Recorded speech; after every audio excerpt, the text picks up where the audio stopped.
Hi again, everyone. We're going to get started. So thank you all for joining us today for our last webinar in a Fresh Start series. This format is going to be a little bit different from our past two webinars. We're going to be doing this one on a Q&A type format. And it's going to be on influencing decision makers, tying it back to what we've discussed a little bit in our last two webinars. Before we get started, just a couple of technical things for everyone to know. We are going to be recording this webinar and everyone will receive a copy of it via email within the next couple of days. And if you have any questions throughout the webinar, please feel free to use the question box in the control panel. And we'll also have a question period at the end, which I'm happy to unmute anybody who wants to speak as well with Farrell. We can do that. So getting us started, just a quick introduction. My name is Allison. I'm the Director of Strategic Partnerships at Amelia. I've been with the company for a little bit over 4 years now, and I'm happy to introduce Farrell. Farrell, go for it. Good morning. I am so happy. I can't see your faces, but I can see your names along the side, and I wish I could see your faces, but I'm so happy to see people that I don't know popping on just to hear what's going on, and these ideas of influencing decision makers, as well as so many of my Parks and Recreation friends. Almost brings tears to my eyes to be around my own people again. So nice to see you, and I'm super happy to be here and try to share some tips that I've learned along my 20 years of government experience. Thanks, Farrell. So before we get started and go through the agenda, we want to make this interactive. So we have a few poll questions throughout this webinar for you guys. We're going to launch one right now.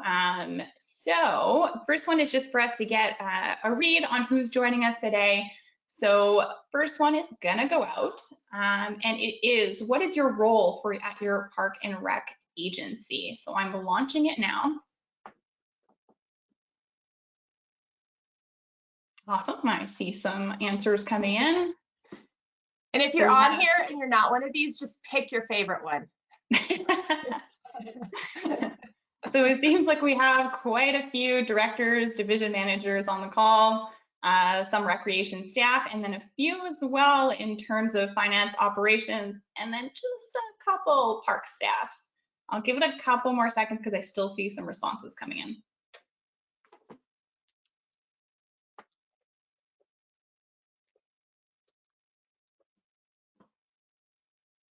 Awesome. I am going to close the poll and I'll share the response with you guys so you guys will see who's on there with you and what the division looks like. Great. Awesome. Thanks for taking that. It helps. I was telling Allison, and we were just talking about how that helps kind of gauge maybe some of the word choices or some of the focus as we move through the presentation. So thank you. Thank you. So quick agenda, guys.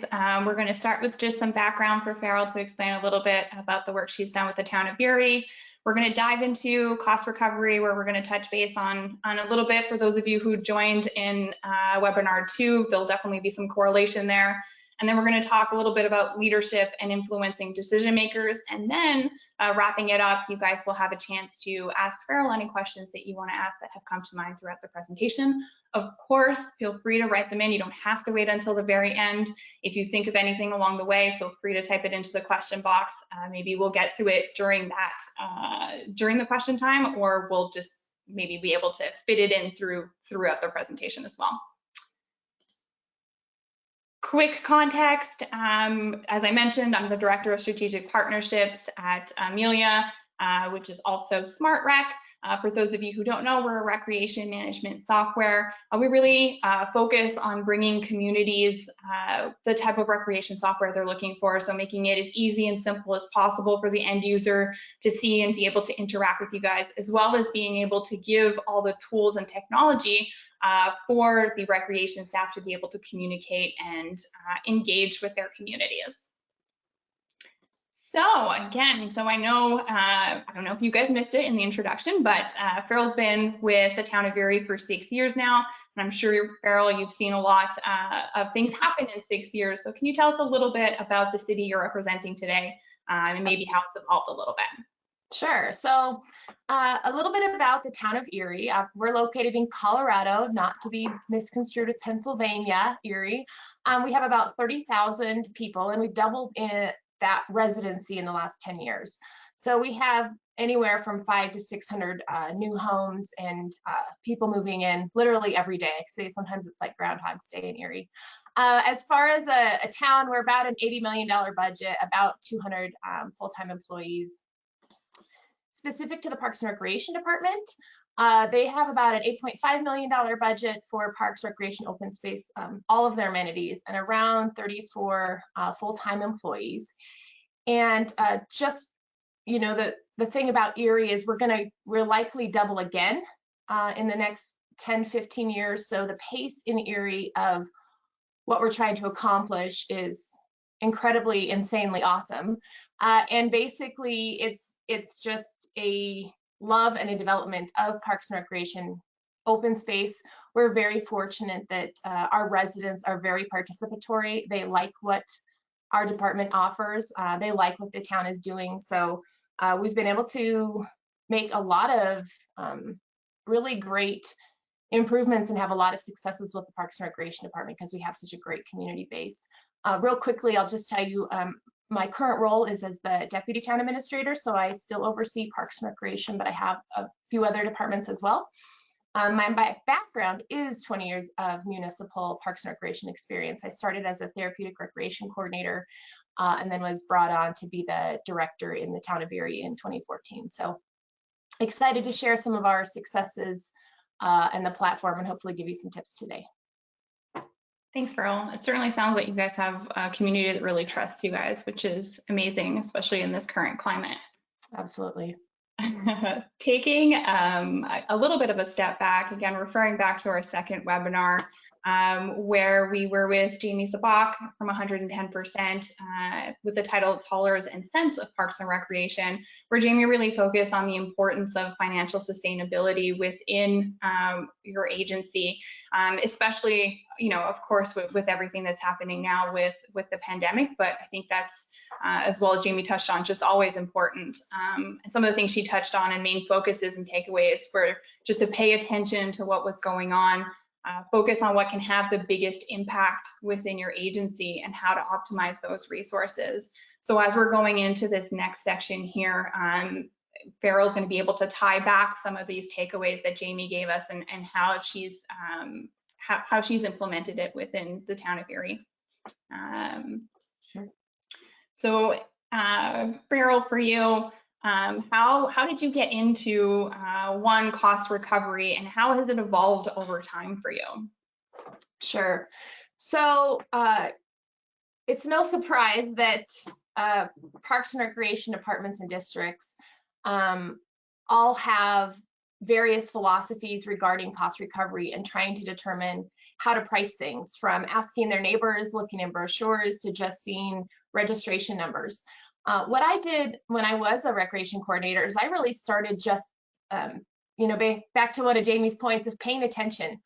I got really curious and started learning how the various divisions within our Parks and Recreation Department were tracking their dollars. I started learning how they were making decisions about basically how to price, and from the standpoint of wanting people to participate, helping people that needed help in our community so that anybody could, you know, access programs and services, and at the same time making sure that we started to create a way for there to be longevity, so that we could offer programs, you know, not for just 2 years, but 2, 10, 20, you know, 30 years. So I was looking at parks and recreation departments. I was looking at special recreation districts. I started seeing there was a huge difference. I started looking at county models, and I just got really excited and kind of geeky about numbers and dollars and cents.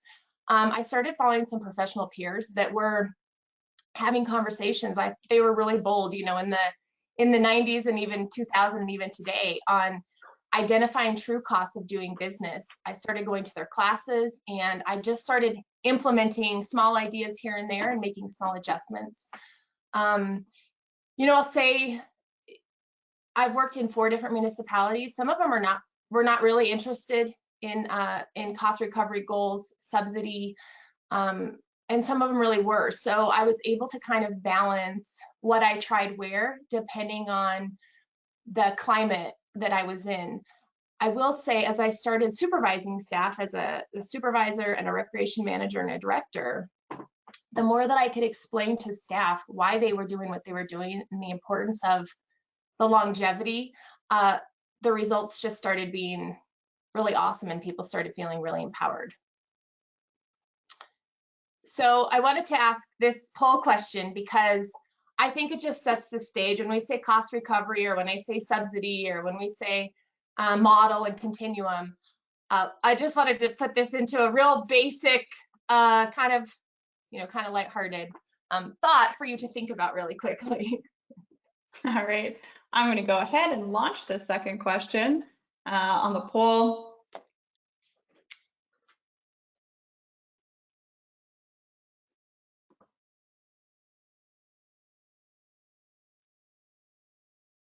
I'll let you guys take the time to answer it. So far, we're at 41%, 50% of people voted.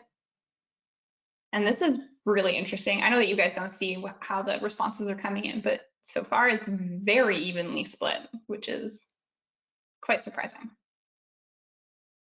At least it is for me. Maybe Farrell, that's not surprising for you. No, it is. That's, yep.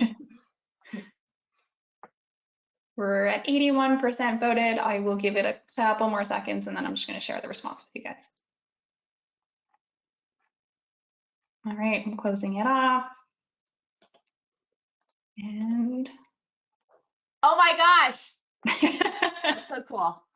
Okay, so why would I ask you this outside that I'm a little quirky? No, so when we say cost recovery, right? Like, you are our same constituents. Like, I know you're in Parks and Recreation, but right now you're a constituent, you're a consumer.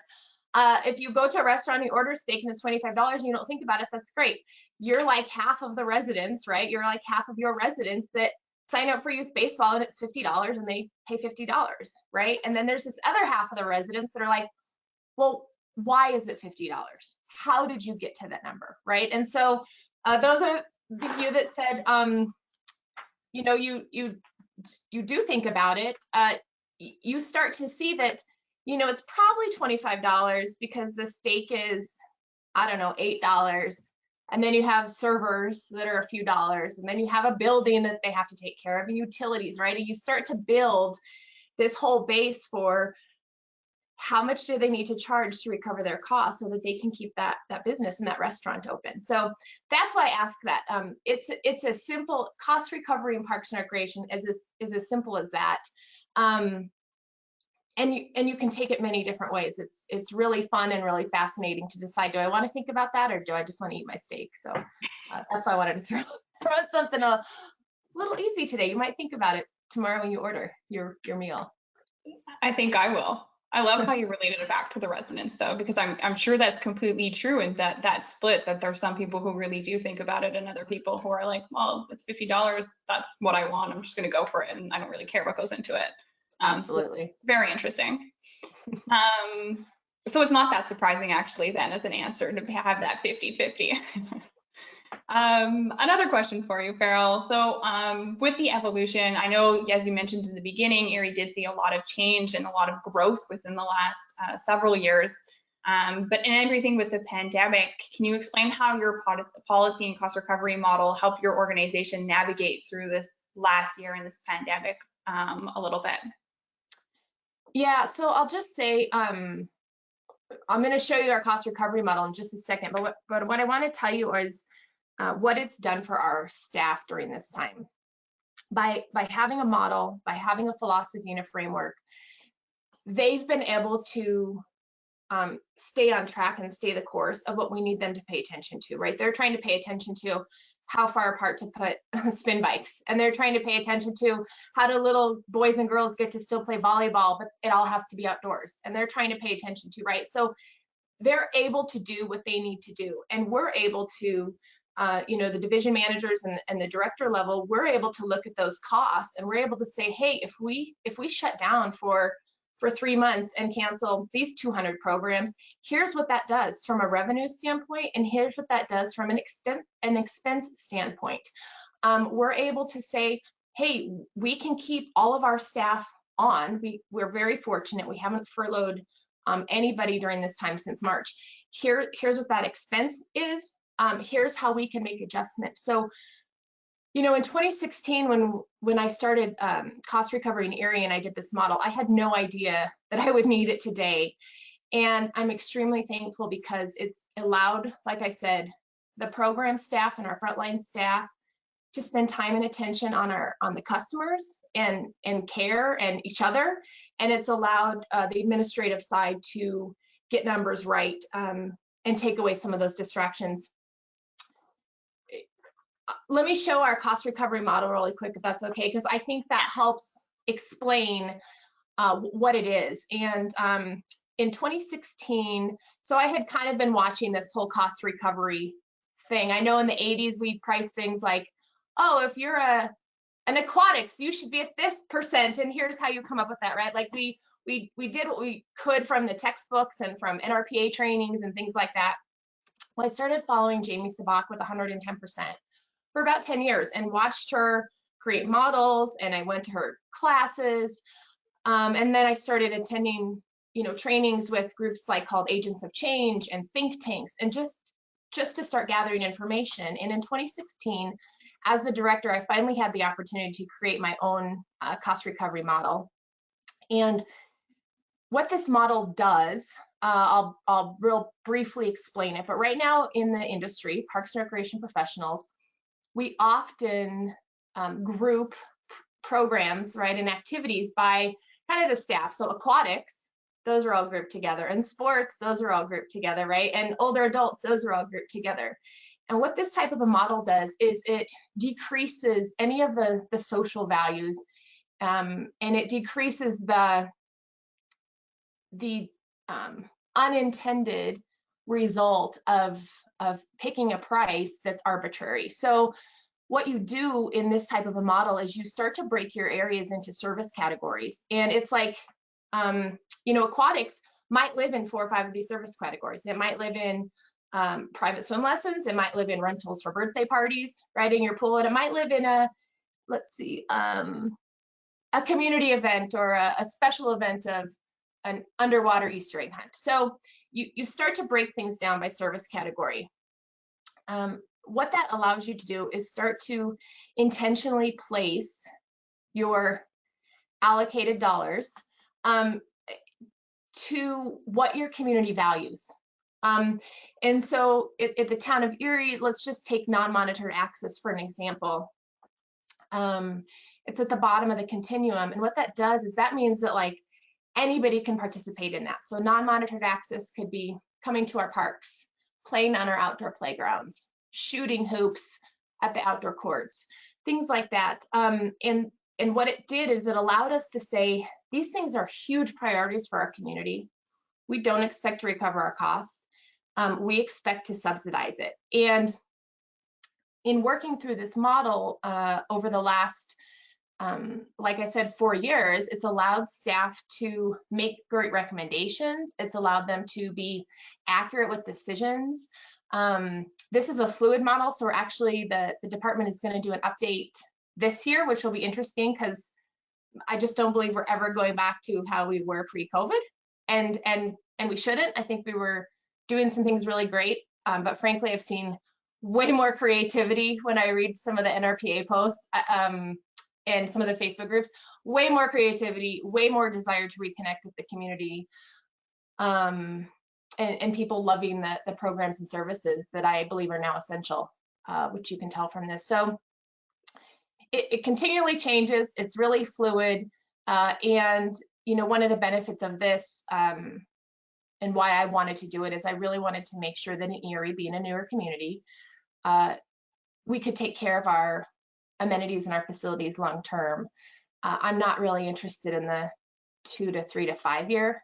I understand that's long term depending on your focus and your role, but my long term is 10, 20, 30 years in Erie of taking care of our amenities so we can continue to offer programs and services. So that's what this model is. That's how we've used it, and really thankful that people encouraged me to do this several years ago. Yeah, it sounds like it's given your organization a lot of structure too, especially in such a hard time, helps put the focuses in the right place, and maybe by then also allowed place for that creativity for staff to come up with ways to kind of keep the community still engaged and think about 2021. There is another side to this, even if we don't go back to the way things used to be. There's still a way to move on, and your staff sounds like they've had the opportunity, in part because of the model, to focus on some of that, which sounds really great. Yeah, thanks. What advice would you give to an organization who doesn't have a cost recovery policy right now to help them get started and remove some of those roadblocks, whether that's internally or externally? Yeah, so I would say right now I give out cards of grace like it's Halloween candy. But meaning that, like, I think we need to give each other a lot of grace for what we do and don't have accomplished. I'm seeing people collaborate and have conversations across organizations, state and nationally, and it's phenomenal. So I would start by just asking them why. They didn't know about it. They didn't know there's an amazing tool. They didn't see a purpose. Nobody told them to, right? I would just say why. Why don't you have it? Maybe it's not their forte. Parks and Recreation, I don't know that I took any finance classes during college. So there's that piece of it. I would then start to tell them to, get curious. Don't be afraid.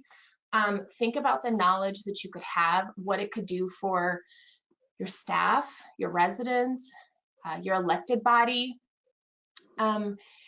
There's probably several different ways to determine cost recovery. This was just the way that was best for me and best for Erie.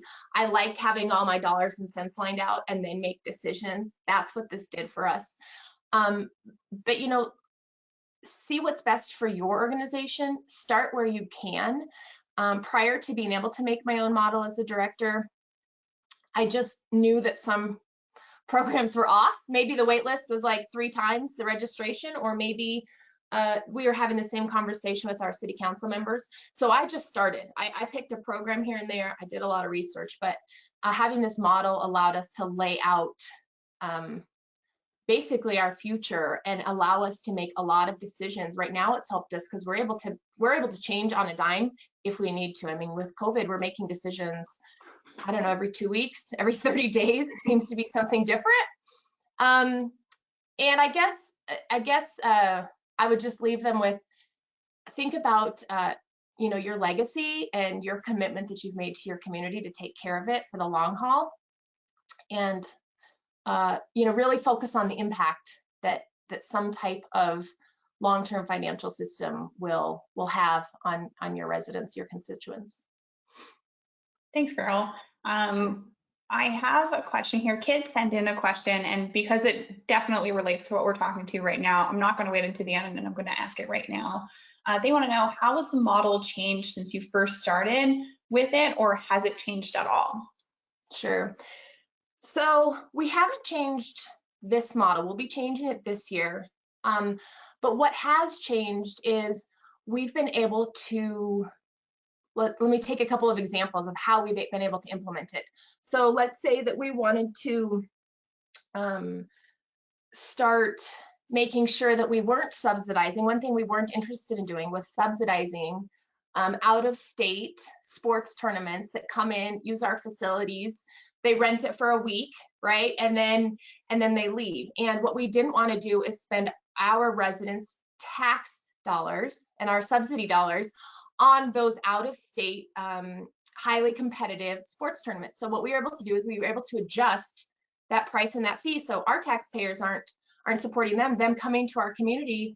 It helps our economic development, right? All of our businesses. It also helps our Parks and Recreation department, because then, wear and tear on fields, equipment, things like that, we can then put that back into, let's just say, the non-monitored access area, so that we can rebuild our playgrounds when they need to be, and we can take care of fields and facilities. So I look forward to changing it to see where we're at, but what I can tell you is the areas that we needed to bump on the cost recovery, which is the bottom percentages, we've been able to do that because of this model.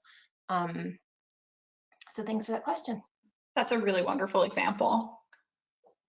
I'm gonna ask this one too. We've had a few more questions that come in, so I'll ask a few because it seems like we're good on time, and then we'll move on to our next section, and then we'll get to these questions too at the end. Sure. So question from Leanne, did you figure out your depreciation, so long-term replacement into the cost recovery model?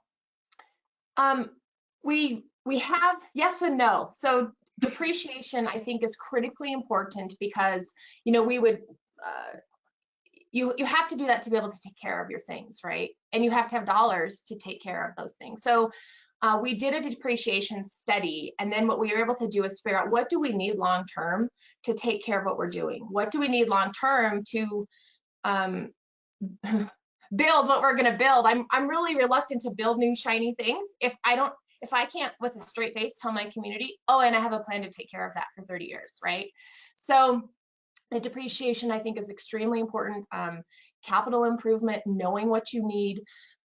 You know, I was fortunate to go to Austin several years ago and study their study their financial status from the Parks and Recreation Department and learn things like they just wanted to be able to take care of their trees, right? So that they weren't falling over. And so their capital needs were such that the depreciation, whether it's a service, an amenity, a tree, is critically important to being able to take care of things long term. And, you know, that's why you need areas that you're not subsidizing all the time, right? You can't give everything away for free for 100% or you can't take care of anything.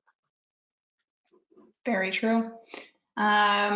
We do have a couple more questions that came in. I will ask one more and then we'll move on. And then Chelsea, I promise we'll get to your question at the end. I'll make it top of the line.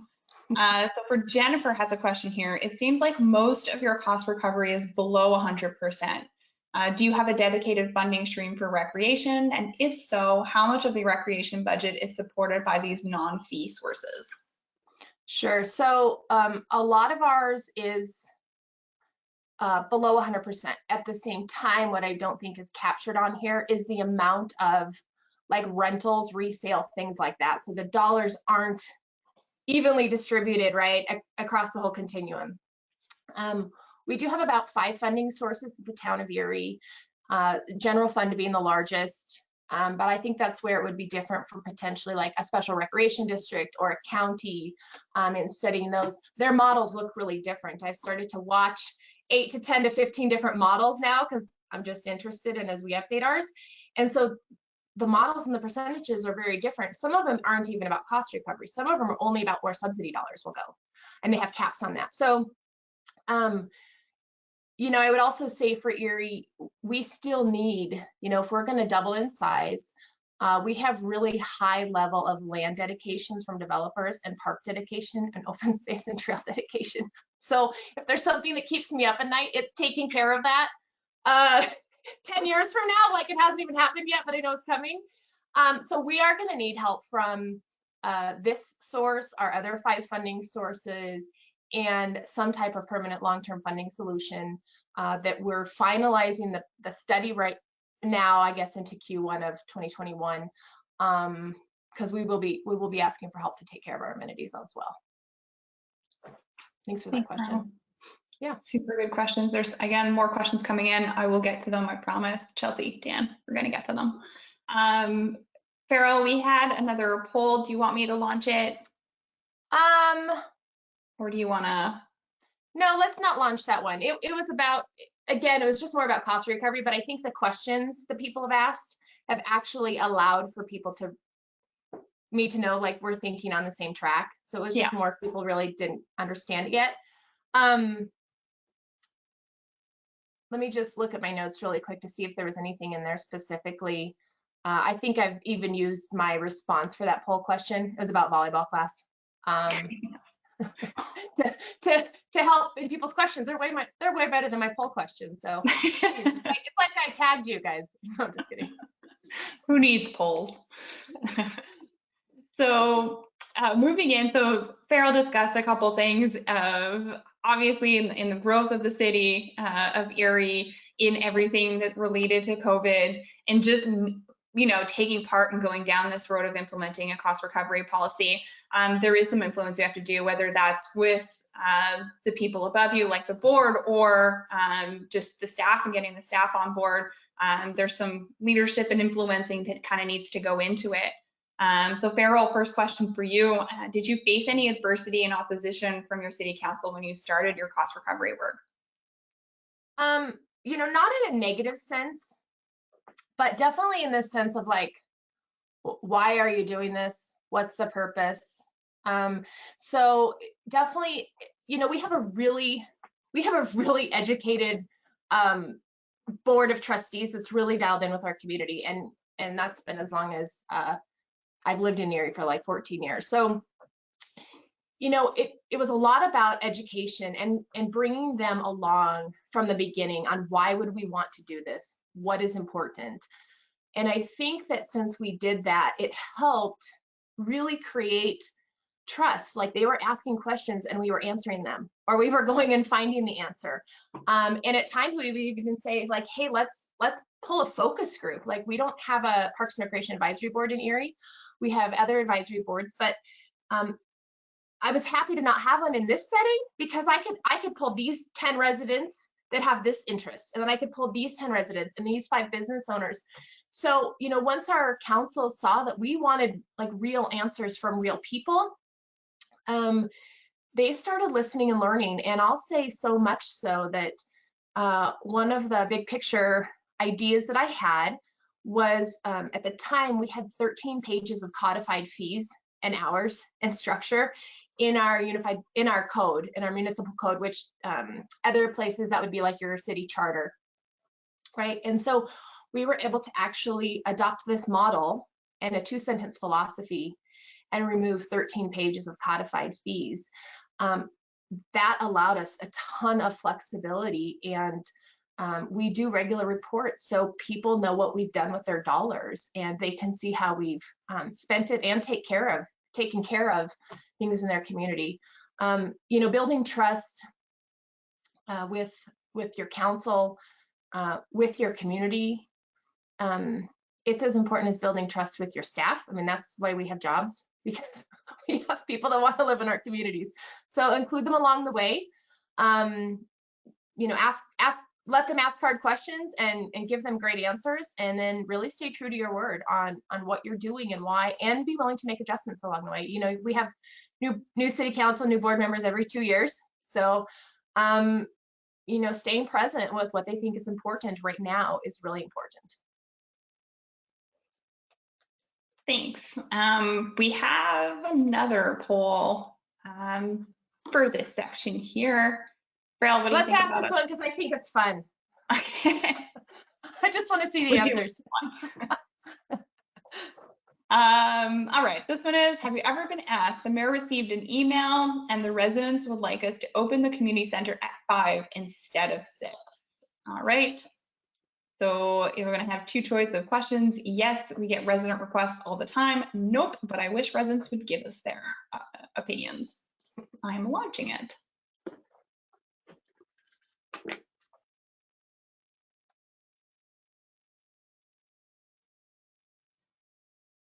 All right. So we're definitely more on the yes side, but we still have about, so far, 26% who are on the nope. All right. We're at 59% voted, so I'll give it a couple more seconds. It might not be this exact question, but you get the idea.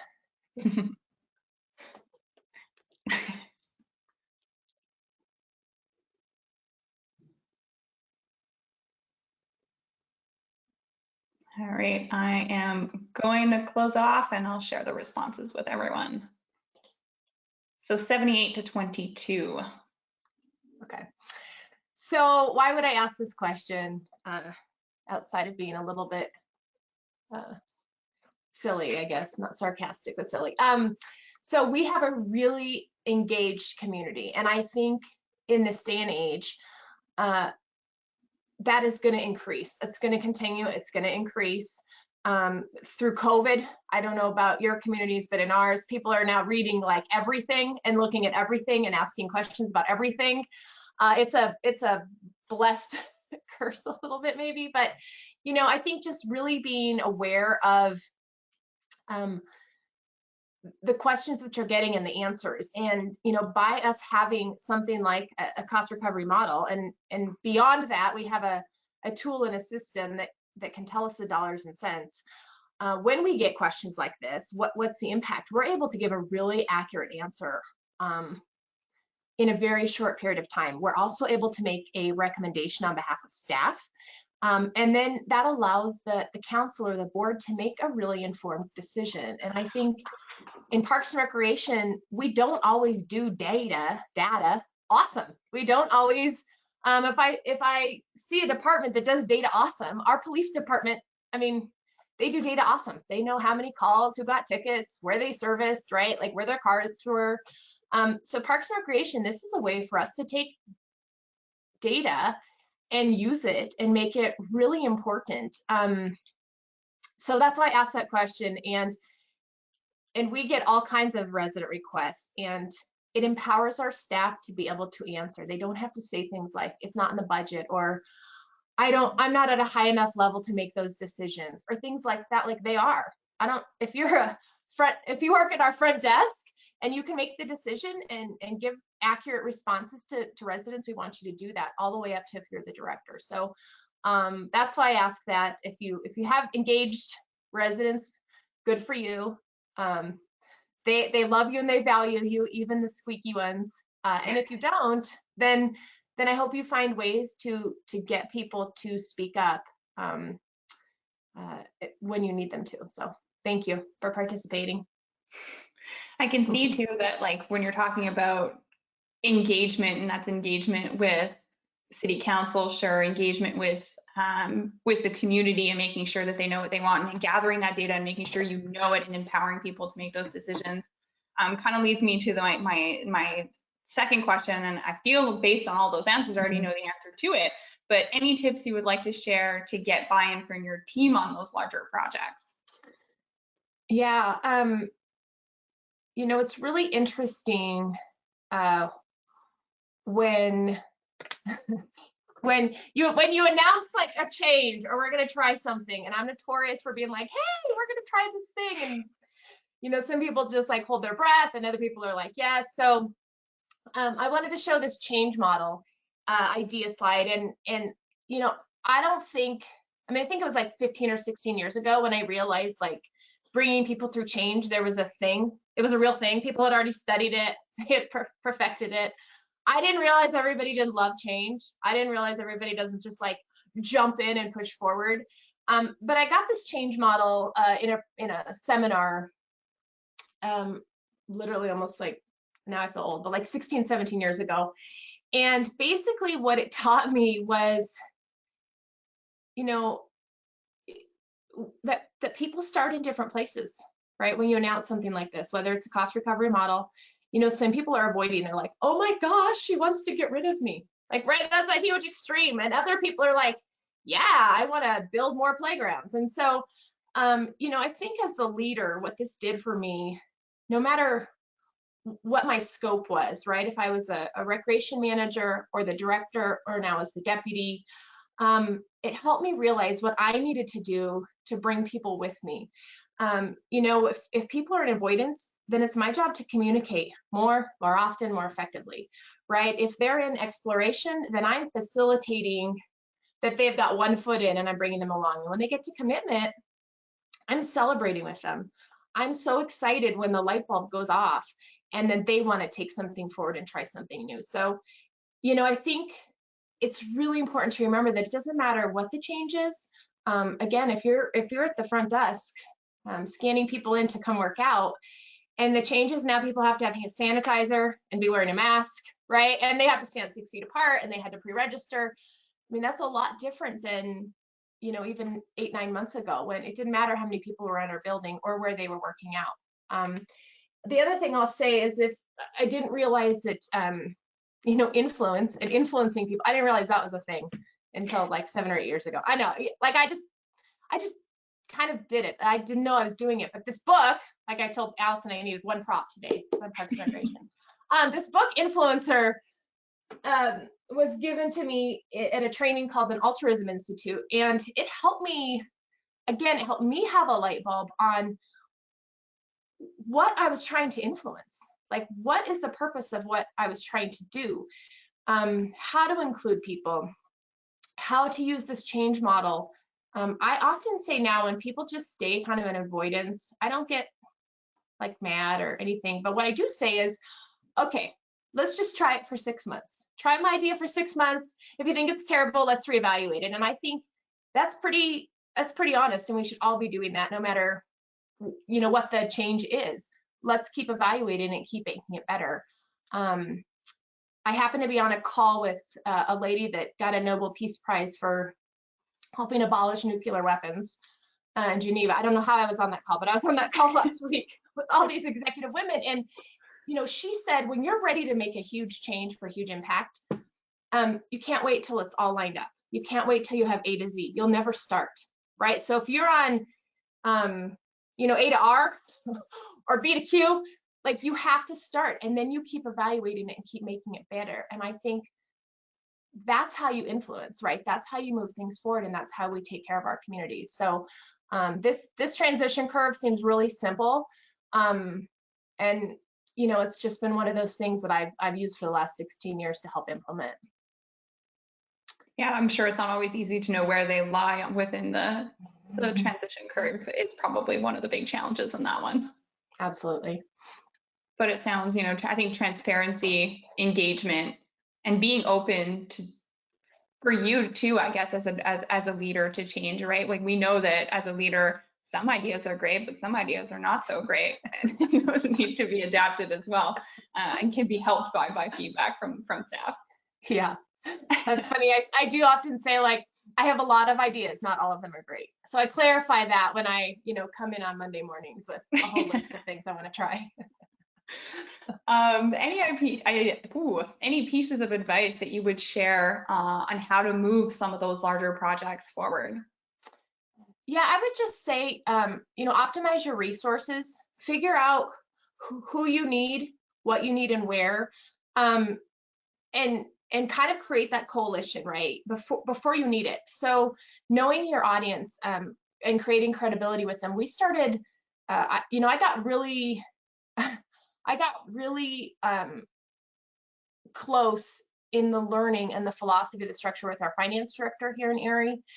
That helped me understand where they were coming from and what projects they would help support and how to get to yes. Our public works department, our planning department, our police department, like I said, from a data perspective, anything I can glean from them is amazing. So knowing your audience, creating credibility with those networks, also from, you know, your professional peers. Yes, go to your state conference and then engage with people that you don't know at all and find out who's doing what the best and how do you try it. Get people involved early, like what's in it for them. You know, be thankful. And I would say too, oftentimes I find that I see lots of emails and staff are willing, they almost need like permission sometimes, or show them the next step. Like they're eager and they're ready, and then they're waiting for you to say, and the next step is, let's try this. And so, you know, just be really authentic and intentional and kind about that, and do that. Help them get it right. Help make it easier on them. I love too that you're saying that you went outside of just parks and recreation to find some inspiration, but choosing to go, you know, to other departments and to other people that you saw that were doing a good job, and how to take what they were doing and bring it to your day-to-day and to your staff and give them the right tools to succeed. That's really awesome. Thanks. What are your techniques for selling? I'm going to put selling in quotations there. Parks and recreation projects to stakeholders. Because, you know, we all freak out when people hear the word like business or sell, or so. Let's be honest, you guys, we're selling something every day. We're selling come to our parks. We're selling come to our class. We're selling, we're essential. No, I call this like getting to yes. Like, how do I get people to yes? I joke that to me, no means maybe. unless it's illegal, but usually it just means I haven't spoken their language, right? And maybe actually means yes to me. When I get a maybe, I'm like, oh, that's a yes. I just need to work a little harder. So, get people to yes. And how you do that is you start out first and foremost by listening. What are people saying? What are people asking? When I sit in city council meetings and board meetings and they're about, I don't know, whatever the topic, a development topic, a historic topic, whatever it is, I'm listening to what is the interest level of those board members and city council members. What questions do they have? Because they tend to start to be really similar. Someone will always ask, what's the return on investment? Someone will always ask, did you look at these 5 other options? Someone will always ask, what happens if we don't do it? So get to listening, right? And get to learning first. Know who you're speaking to and trying to influence, because the language is a little bit different. And then honor your word, actions, and decisions. If you break trust and credibility, it's really hard to repair. And when you break it on behalf of Parks and Recreation, and you're not even in my department, it's so frustrating, because like, we're so much better than that, right? So honor that. And if you don't know, be honest about that. So those are some things I would say are a couple tips, which I'm sure many of you have those mastered, but maybe you needed a refresher for the new year. I can really see how in everything that you're saying, and how just it loops back in the beginning to just the trust that your community has within your department is really great. Last question for you, Farrell, and then we'll get to these. We'll open the floor to the audience, and you guys can ask your questions. So last one, how do you keep your residents informed and involved in major projects? Yeah, so I would say our staff, and I can't take credit for a lot of these things, but I've been watching, pre-COVID and now during COVID, our staff, we have this mindset of engaging and involving people often. So, right now, some of our staff, I've seen them doing like videos on a new park opening, right? We can't have a huge celebration with all these people, but they made a video about it. And so then I went there and there's all these kids playing there. They all know it's open. It was amazing. So, involve people, engage people. I would say, one thing that I did do when I got to Erie is I started meeting people where they were at so they could participate, right? So we were designing a park and there was no place to meet close to this park. Literally, I found a lady who, I know this probably isn't like PC, but it's the best example I have. She let us do a pop-up park ideas night in her garage. And so we brought the design team in, and I brought, snacks and swag giveaways so they would know who we were. And we invited her entire neighborhood, and we had over 3/4 of the neighborhood like come through her garage so they could make decisions about the park that they were going to design. And they helped us design that park, right? So we went to those people. We go to the farmers markets because there's already people there. We don't make them come on a night when nothing's happening in an area that's not close to where the project is. Several years ago, the town does a lot of capital improvement projects. And several years ago, I requested that we move, we have a presentation that where we share all projects. We move those to the front of the community center so that anybody coming through that night is more comfortable, just asking questions. They're talking to engineers, they're talking to planners, they're talking to Parks and Recreation staff, seeing us face to face. So, being where the people are. And I'll just say too, we've really tried to involve our community when they have an idea. There's people willing to help. And there's people that are experts in areas that we're not. So we've used community residents to help create the community garden program, and they oversee the whole thing. They have so much buy-in. Staff don't oversee the community garden program, the community does. We have single track trails. We created a dog park that way from residents that really wanted a dog park, and we knew we should have one in our town. We recently just created a disc golf park from ideas from the community and disc golf experts that opened. So, including them where they can. I also see that when there's that buy-in and that investment, they help take care of it.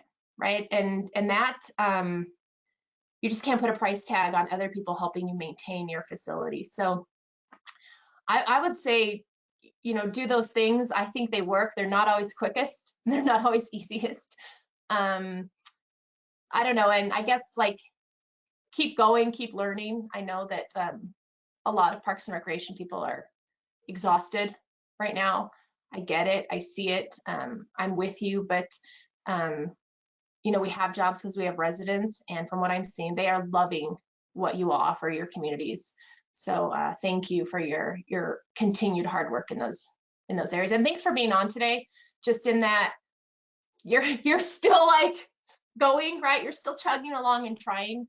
So thanks for hopping on another Zoom call. I'm sure you've had many this week. I appreciate you showing up. Thanks, Farrell. Those are some really, honestly, pretty awesome examples of meeting the residents where they need to be and getting there, and how you've gotten their buy-in. And I guess they're willing to invest too when the ideas, I guess, come from them as well, which is really cool to see and to hear about. All right, so let's jump into the Ask Farrell Anything section of this webinar. I already have, again, a few questions from our cost recovery portion, so I'm going to scroll back up to those ones, but I do see a few others coming in. We'll try to get to all of them. So first question for you, Farrell, how are you determining the true costs of your program in terms of cost recovery? Do you just set a number of overhead to a program's cost to include these things and then determine the cost recovery? Sure. So the process has evolved right over 10 or 15 years, but let me tell you what we're going to do now. So as I mentioned, Jamie Sabak from 110%, she's created a process that she started implementing this year and pairing up with Amelia, the Smart Rec. And basically what they're doing and what we'll be doing is we're going to take all of our costs directly from our budget. So we use Active, but whether you use Active, RecTrack, RecWare, Class, Safari, whatever, we're going to take all of our program costs, and then we're going to take all of our budgetary costs, including utilities, including salaries of exempt staff, put them all together. And there's a tool that Amelia does, and so they divvy all that up for you. It captures all the data. You don't have to like be a genius and do that. And then it spits out your true cost and where you're at. So we take all direct and all indirect costs to help us see where we are, to help us know where we want to go. Thanks for that question, Chelsea. Thanks for the answer, Farrell, as well. Next question from Dan. How much does your cost recovery, give me a second, Dan, sorry. How much do your cost recovery positive in items make up for the subsidized programs, services, and amenities? I got it. Sure. That's a great question. So, just in general, our overall cost recovery is about 65% in the town when you look at the whole department. Those numbers are obviously going to be off. Well, I don't know, from 2020, because when you have expense and you have revenue and they're both decreasing. So I'll know in a couple months, but about 65% is where we're at.